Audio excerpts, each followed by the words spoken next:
In 2001, Catherine Bartolomei-Smith and her brother Joe bought the farmhouse, fulfilling their dream of sharing a business centered on hospitality and a connection to the region their family has called home for 5 generations. A visit to the farmhouse is an authentic experience of how people in wine country really live, with farm-fresh food and locally sourced products.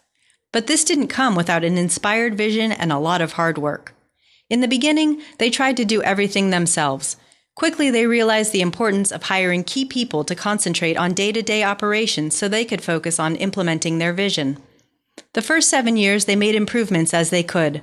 After a couple of extremely stressful months in the fall of 2008, a major renovation and addition of 8 rooms got approval in the 11th hour. It wrapped up last May, and a new spa was completed in February. Opening the new rooms in a recession, they found they had to be more aggressive and creative.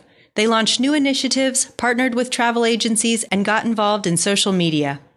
Miss Bartolomei-Smith strives to always be clear about core values, what Farmhouse is, and what makes it unique. Everything we put into the farmhouse returns as long as we stay true to our vision and put in the work, she said. What I do at Farmhouse is just a series of things and events that kind of add up to owning or managing, if you will, Farmhouse. You know, we farm, we grow a variety of different things, we manage the spa, we hang out with people, we do all sorts of different things, but there's not sort of been any clear path to get from A to where I am today. It's just evolved. I wouldn't really know how to go back and sort of describe that or say what one thing has made the difference, other than sort of taking the opportunities as they come. We really enjoy what we do, and we're always involved and looking for what's the next fun, interesting thing to pursue that all kind of adds up to Farmhouse. My career is making people happy. It sounds really trite, and I can't believe that I'm going to say this, but it's the absolute truth. It's my father. My father from the very beginning has been such an advocate and such a supporter of the sort of unorthodox path that I've wanted to take. I don't think my brother and I would have Farmhouse today if my dad hadn't been such an incredible supporter.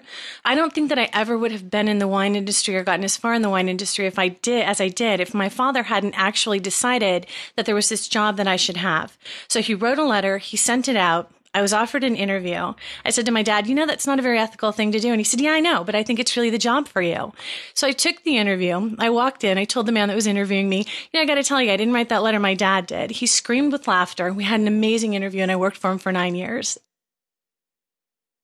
We all have one opportunity to do what we're going to do. We have one opportunity to forge the life that we're going to forge for ourselves, to build our business, to build our family, to build ourselves and our lives. And it's so hard to find the balance to do everything as well or as completely or as from the heart as we want to. And I think that early on in your career, if you can really sit down and think about not what do you want to be when you grow up, or what's the job, or what's the thing, but who is it that you want to be? What's the person that you want to be? And stick to that as much as you can. You're going to have to make decisions every single day about, is it your family? Is it your job? What are you pursuing? How are you balancing? And if you can know in your heart who it is that you are and what your real values are, you'll get where you want to go. And you won't look back at some point and say, oh my gosh, I really missed opportunities and now I can't go back.